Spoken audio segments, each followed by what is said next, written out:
বড় দাদা। আমার বড়র বড় তস্য বড়। আমার প্রিয় বড় দাদা। লিখতে যাব সাহস পাই না, চেষ্টাটাই যেন বৃথা যায় না। মাতৃরূপী বৌদি আমার সহায় ছিল। ছোট্টবেলায় দাদার দুষ্টু মিষ্টি গল্প আমার কাছে শোনার ভীষণ ইচ্ছে হলো। লিখতে বসে কাগজ কলম এসে গেল। মায়ের কাছে শোনা কথা মনে আনা, আদর পেয়েছে 16 আনা। মধ্যরাত্রে ঘুম ভাঙলে পরে জুলুম করতো মায়ের উপরে। মুড়ির বাটি ঠেলে ছড়িয়ে ফেলতো, কুড়িয়ে দিলে শান্ত হতো। কিছুটা সময় বিরক্ত করে মাকে নিয়ে শুতে যেত। পড়াশোনায় অনেক ভালো ছিল, খেলাধুলায় আরও ভালো। দুই ভালোতে মিলতো না, এই ভালো ওই ভালোকে চিনত না।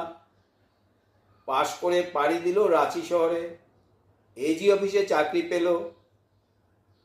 বাড়িতে মায়ের কাছে খবর এলো, বাবা শুনে একটু স্বস্তি হলো। লাল দাদু ডাক পাঠালো, দিগম্বর গামলা নিয়ে বাজার চল। কাল বিলম্ব না করিয়া দ্রুত পদে হাজির হলো হাসি মুখে দিগম্বর।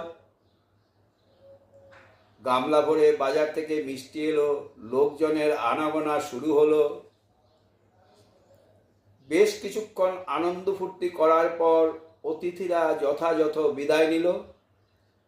আনন্দের শুভ দিনে মিষ্টি বৃষ্টি ভালোই হলো।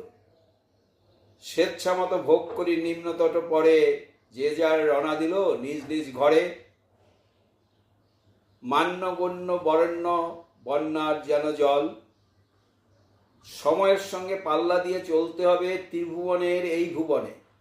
যখন যেমন তখন তেমন, এই কথাটা মনে রাখতে হবে। সময়ের চাকার সঙ্গে সঙ্গে মাঠ চিন্তার চাকা চলল। পোস্ট অফিসের সঙ্গে যোগাযোগ বাড়ল। আমার উপর দায়িত্ব পড়ল মাকে চিন্তামুক্ত করতে হবে। রাঁচি থেকে দাদার চিঠি আসবে, সবার আগে পোস্ট অফিসে যেতে হবে, চিঠি খুঁজে আনতে হবে। 15 দিনেও একটা চিঠি আসে না। খালি হাতে ভয়ে ভয়ে ফিরি, আস্তে আস্তে যাই। বুক দূর দূর করে, মায়ের বকা খেয়ে বাঁচি কি মরি। আর চিঠি আসলে সে বেজায় খুশি, মিষ্টি হাতে গুজে দিয়ে বলে,